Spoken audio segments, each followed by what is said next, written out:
Feel like lucid be my dreams. Said you said he love me, so I'm sure you know the means. It's like I'm living all inside a movie in a dream. Sequels to my life entirely up to me. Slowly suffocating, do you notice how it feels? Baby, can you hold me while I'm running through the field? Like we pay all the new members $0 to be a part of this. Thank you. They all get paid $0. We take $0 out of all their pockets too. We don't touch any of their revenues. The bigger brain play with these kids is to take their vision, what they want to do, help them elevate, put structure around them, and inject them with funding to create shows, create products, whatever the this fool wants to do. If he wants to open up a pizza restaurant tomorrow in Hollywood, we're gonna help him do that type. And then when that's where they fucked up, but we'll get we're to structuring that, putting that together, injecting money in that. That's when we can sit down and have just an open, transparent conversation about, okay, what's that business look like? What do we stand to gain? What do you stand to gain, etc. You see that little townhouse that Max was in? They tried to make that pay 20 bands a month. What the f? On that note, Omar, Faze the f up. Throw it up one time. Throw it up one time. I don't even know what that is. Come on, yes, you did. I know a lot of people thought, oh, we're trying to make this a joke or whatever. That's never been the thing. There's a lot of stuff that's happening. We have decided as a group that obviously it was in our best intention to leave Faze Clan. Oh boy, looks like we need to phase the down, huh? Don't we?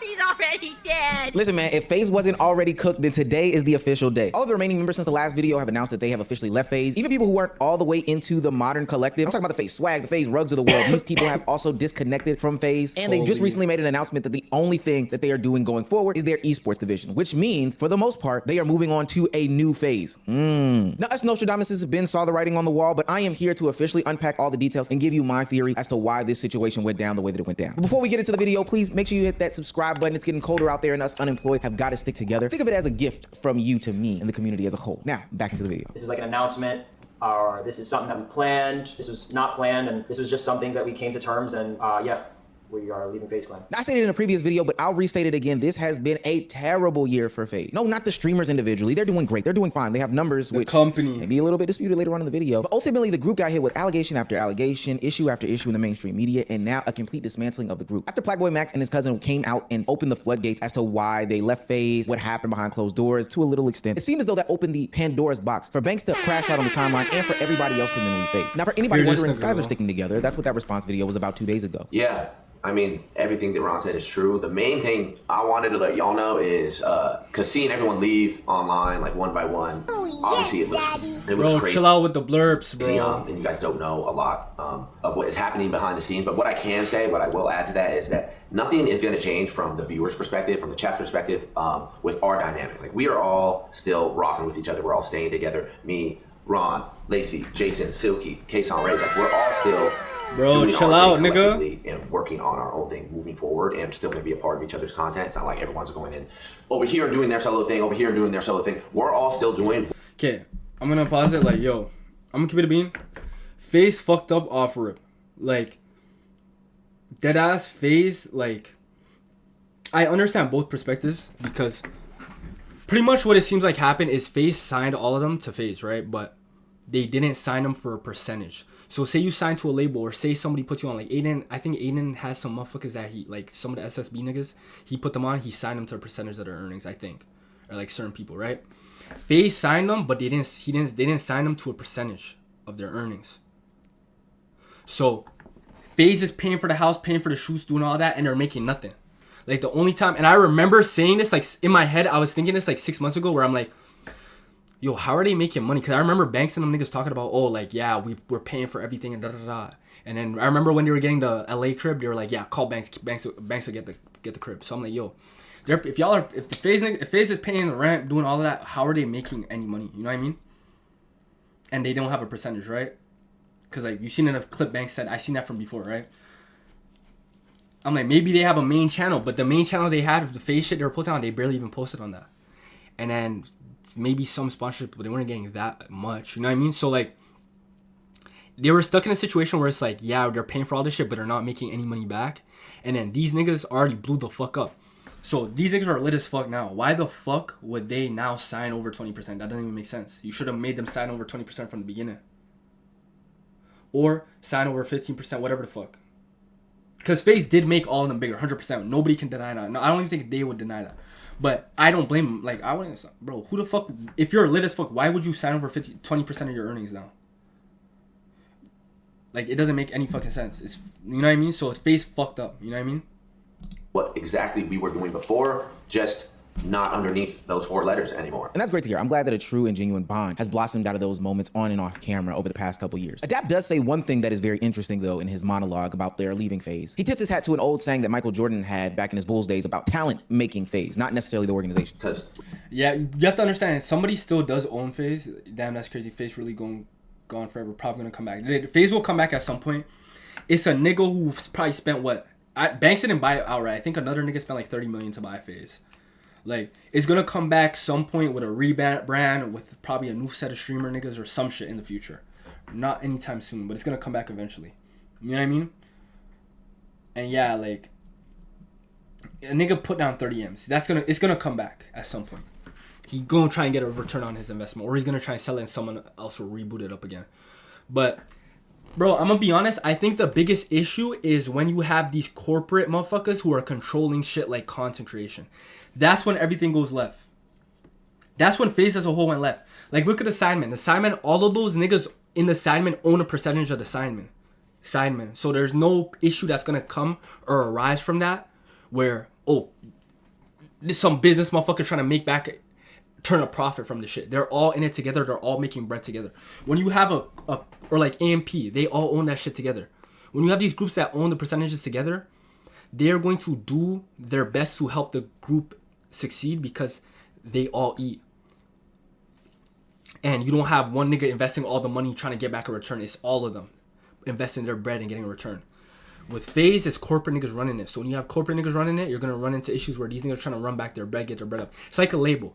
Labels are far worse than what Faze was trying to do. Labels will be like, yo, we'll give you $3 million right now, but every show you do, every song you drop, we're going to take all money from all of that shit until you make the $3 million back. Like, that's the type of shit that labels do. And then labels, I'm sorry to keep yapping, but labels, they will fucking, like, make sure to keep you in debt so you're forever locked into the deal. So they'll be like, yeah, you made back $3 million, but yo, we spent $200,000 on promotion for your singles, and we spent $400,000 on features for you, and we spent $400,000 on studio time for you. So you still need to make us back 1.2 million. Like, that's what the fuck they'll do to keep you in that deal.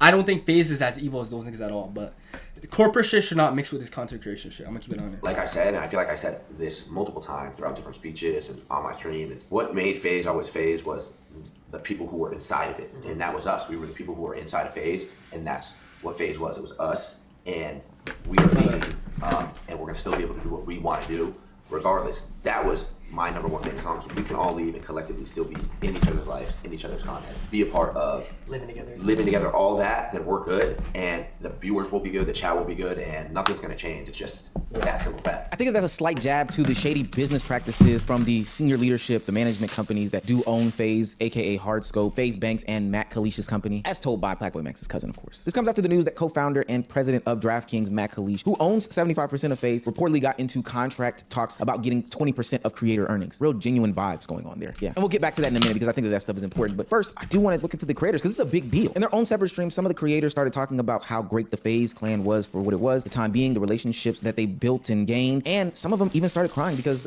breaking up is hard to do. Shit's just sad, bro. Cause this shit really did mean something to me, bro. But Bro, I've been in there for a minute, bro. at some point, I wasn't gonna be the last person on a sinking ship, you know? And all of these guys came in and revived it and revived my passion for content creation and wanting to do that. So I'm rocking with them, you know what I mean? And it was a hard decision to come to, but that's what it is. Like, those are my brothers, and I love making content with them. I love being on stream with them. I love the fact that we could just kick it, you know what I mean? And while some of the creators from the Faze clan were reminiscing about the good times and how much this stuff is meant to them, kind of circling the block on the whole experience as a whole, other creators, your age, also a part of the Faze clan, who we haven't heard from a minute, spoke out and kind of did their own kicking while the horse was dead moment. They said it's gonna be in floor. Oh my God, yo! If y'all knew the shit I signed for, bro, and the shit I did not get, and still stayed in that shit, y'all niggas would call me retarded, nigga. Oh my God. All y'all niggas would call me, what the fuck is wrong with you, nigga? But you gotta understand, being around them boys, Lacey, Jason. Again, the Faze crib in Florida and shit. But then all the content creators, most creators are in LA. They're not gonna be buying 2 cribs and they're not getting money back. You know what I mean? Bro, content creation, never, if you have a collective, a group, never sell it to corporate motherfuckers, bro. It won't work. It doesn't work. Max, Silky, Ron, Kason, Adapt. I don't give a fuck about none of that shit. I don't give a fuck, bro. I ain't gonna lie, there was a point I was gonna leave. I'm gonna keep it a bean. Yikes. I was gonna leave like a year ago. Like a year and a half ago, I felt like I was gonna leave. No cap. They all knew it too. They all knew it too. They knew I was tight, nigga. They knew the only reason why this shit all started because I was promised Florida and I was promised other things we're not gonna speak on. Because if we spoke on it, GG.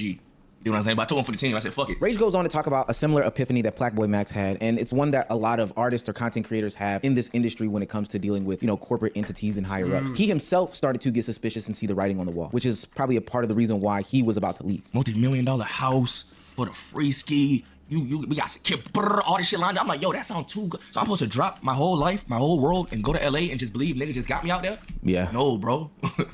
No, bro. And imagine if I would've. I would've been out there in LA homeless with fucking 10 dogs looking for a place to fucking sleep. Well. Imagine I did that shit, nigga. But even after all of that, you know, getting the guys to stay through the suspicious holes that were starting to pop up, it seemed like Faze Clan couldn't sustain any of that. And now we're sitting here today where the whole organization is doing a sweep. This person is disassociating. That person is disassociating. The only thing that is stuck around is the esports side. Now, it is good to see, as somebody who is an outsider looking in, that these guys are finding solace within each other. But ultimately, it points to one thing and one thing only: the management group. Faze did it sweet. All the Faze is done besides the esports, bro. Apex, swag. I love swag. Crazy. I'm telling y'all, when it comes to content creation, you cannot mix with the corporate niggas.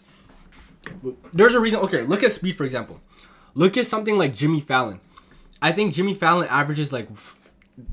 Sorry to go off topic. I'm gonna be right back. I think Jimmy Fallon averages like 1 million, right? 1 million viewers, right? How much?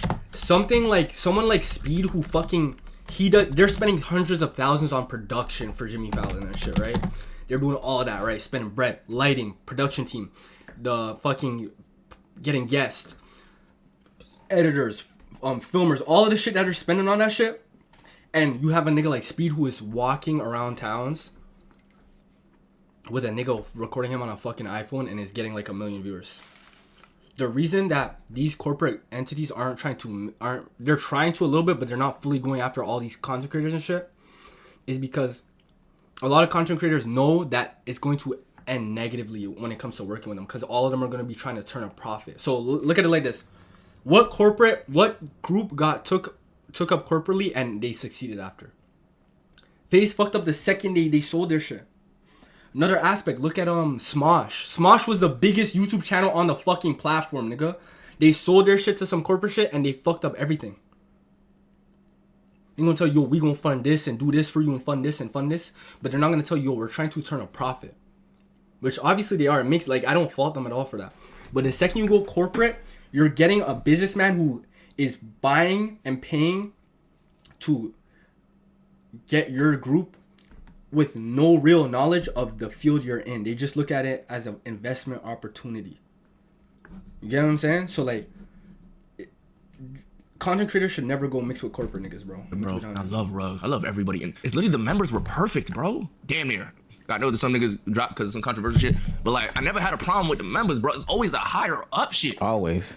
And I thought my whole trailer of my fucking video was about killing the fucking suits, my nigga, just to find out there's more suits. We are seeing an unprecedented exit from this collective. Remember, Banks left at the beginning of the year, and we'll get to him in a second, but it's not just this new era, it's also some of the older members. People who were, for the most part, kind of separated, but still carried the Faze name. Faze Apex left, and Faze Rug left, which, hey, I ain't gonna lie, Faze Rug leaving was big. Did Jev leave? If Jev left, it's over. Good in anything that I had saw so far. Like, that's when I knew, oh, it's really something going on. And another member, Faze Swag, who we talked about in a previous video, also left the collective. But there kept being a common theme in a lot of these people's sentiments as they walked out the door. It wasn't the people, it wasn't the time, it wasn't that they were burnt out, it wasn't that, you know, there weren't enough women, it wasn't that, you know, X, Y, and Z LMNOP. It's the fact that the people who are on the upper end of the spectrum, you know, management, the higher ups, as Rage would say, the suit, kept fucking it up. I mean, bro, it's just cooked, bro. Like, you know what I'm saying? It just got to the point where for Rug and Autumn to leave, they probably went to all those niggas and said, yo, we need 20%. It's not gonna happen, gang. These niggas are already lit. Rug is already lit. All these niggas are lit. They're not gonna fucking give you 20% at this point. people just kept coming into Faze, fucking taking control of it, who didn't know anything about fucking gaming, bro. Yeah, exactly. They just ruined the whole shit, man. And now we're sitting here looking at just the esports collective and Kason, who is still attached to esports, shout out to Faze Kason, and saying to ourselves, where did it all go wrong? How can this happen multiple times? Is there somebody we can point the finger at? Earlier in the video, I talked about how Matt Kalish, co-founder and president of... Granted, I know a lot of you niggas hate him. I don't think Banks has as much to do with this as you think. This nigga. It's this nigga, bro.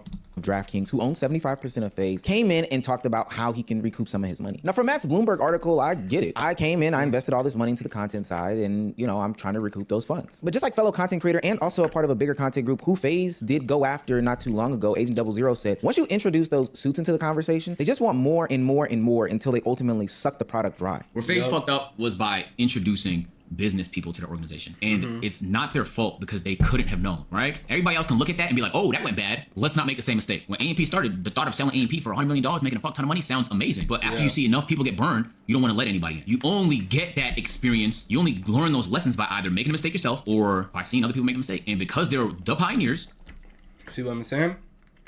Agent went through something similar, Optic and Faze, it's enough caution to never allow somebody in unless you trust them with your Optic, another one. Optic, Faze, Smosh. How many? Like, there's a lot of these niggas, bro. Because they have the power to ruin everything. Business is ruthless. It has, man. In the live stream that I did this past Friday to cover all of the nonsense and shenanigans that's been going on, I kind of detailed how these content creator production houses, these companies that sign all these creators, that create these platforms for all these guys, how they can take advantage of these young creators, sign them into 360 deals, and ultimately make these creators reliant on them while reaping a bunch of the benefits. I think this industry is one of the most interesting industries because ultimately you can just set up shop and do your own thing, and you'll make enough money to sustain yourself. Some people will get rich, some people will just pay bills, but ultimately you kind of don't need those people, but they can make it seem like you need them. And that's where they went wrong. They signed to that type of company, and that type of company was pushed onto them by none other than Faze Banks. Now, Banks himself got into a lot of drama over this weekend. I mean, he kind of got crucified himself, right? He was going back and forth with Blackboy Max, but somehow, some way, somewhere, when all the other streamers pointed their eyes and their attention at the guy who brought in this company, at the guy who brought in the creators as well, they also started to unpack his alleged relationships with some of these younger creators. His relationship with TikToker Charlie D'Amelio came into question, and I'm not gonna lie, it looks kind of nasty. Being a 34-year-old and then going for a 20-year-old is crazy work. Like, he was like, hey, I just want you to know, I was 14 years older when I met her and she was 20.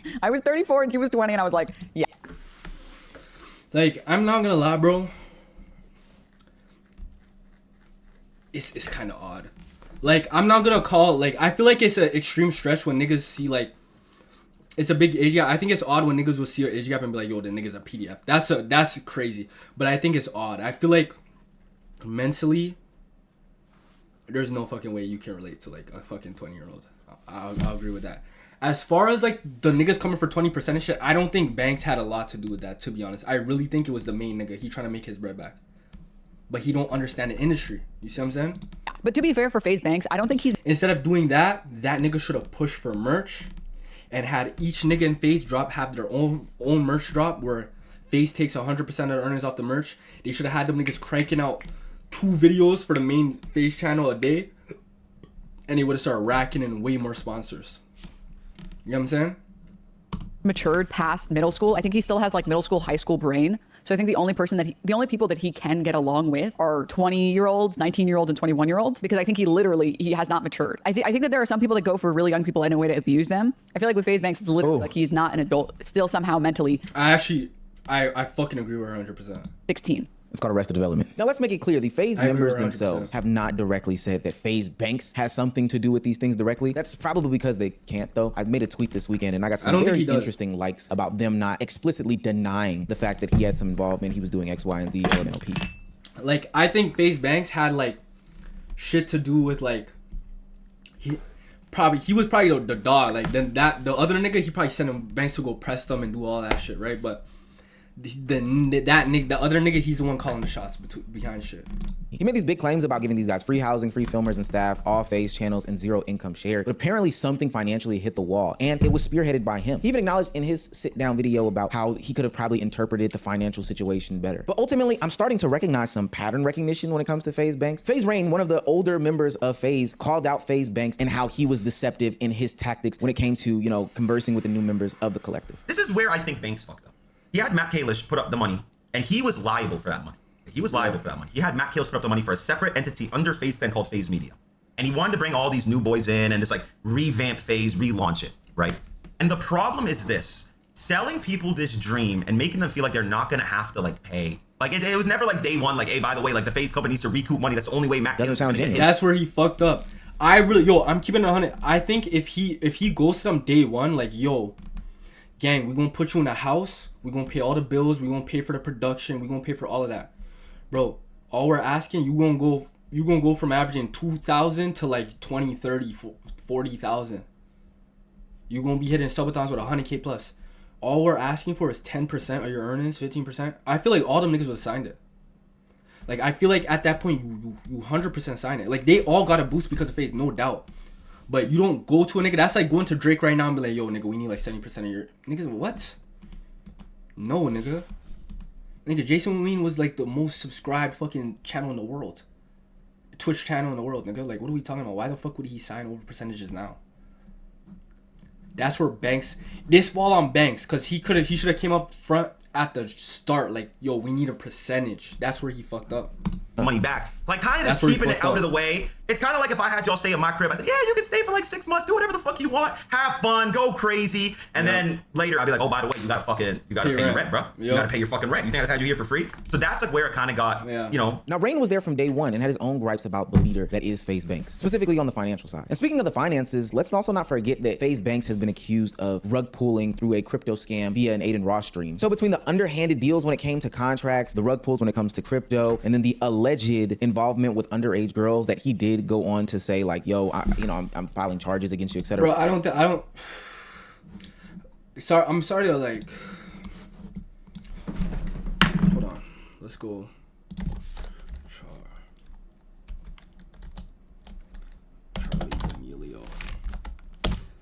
Charlie D'Amelio is 21. 4 years ago. What year is 4 years ago? 2021? 2021. I know it's 2026, but like 2021. I don't think he was fucking with her when she was underage. I'm gonna keep it a bean. Actually, when did he say he met her? Etc. It almost sounds like Banks is like the rug pull. He wasn't around her when it comes to crypto, and then the alleged involvement. I'll give him slack for that. He still fucked up. Like, yo, he fucked up the way he went about Faze, but I don't think he was fucking undershorting her shit.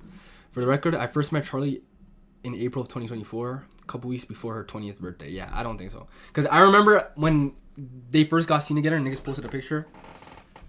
I don't think he was fucking her when she was underage. But again, those niggas were in Faze. They probably know more than like the average than we do. I'm filing charges against you, etc., etc. It almost sounds like Banks is like the P. Diddy of the streaming industry. And I know that that's crazy to say, but it seems like he's moving pretty shiesty. So I do want to give this warning to content creators going forward. First and foremost, a lot of the stuff that comes with the industry is going to come with them taking money from you. If it's too good to be true, then it's probably too good to be true. So know that and expect that up front. Even if they sell you this dream that ultimately, yo, you don't have to pay back any money, that's not true, gang. 2, you can move mountains by yourself and with a collective of people who are like-minded. Granted, with all these interjections from media companies, you can do big things. I'm not even saying that signing the deal is always wrong, but sometimes people just jump to that conclusion way too fast. They don't need to do all that, gang. It's really not necessary. And 3, and most importantly, look at the history of the person who is pitching this deal to you. If the writing is on the wall so thick that it can be read like Braille, then you probably shouldn't go with a guy like this. Who knows what the future holds for these guys? I hope that they do execute on what they said in their sit-down video. It was a short one, but they go forth and, you know, they have as much fun as content creators with each other as a collective, and they just vibe out and rock out. And hey, maybe Faze Clan revitalizes itself for the 3rd, 4th, 5th, 6th time.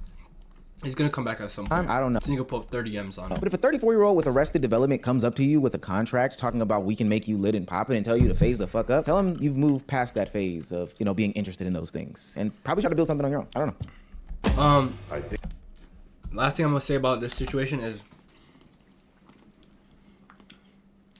I don't think Banks directly is the reason why they like were trying to get 20%. It was obviously the other nigga. Like, think about it. Banks been owning this shit for a minute.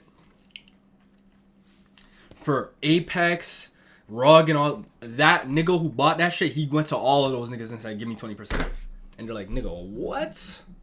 I'm telling you. But he still fucked up because he should have came to the new niggas he was bringing in from the jump and been like, "Yo, give us 10, 15%, 20%. We gonna turn you up." And they probably would have been fine. A lot of them probably would have signed it. You know what I mean? But yeah, that's where he fucked up. Yeah.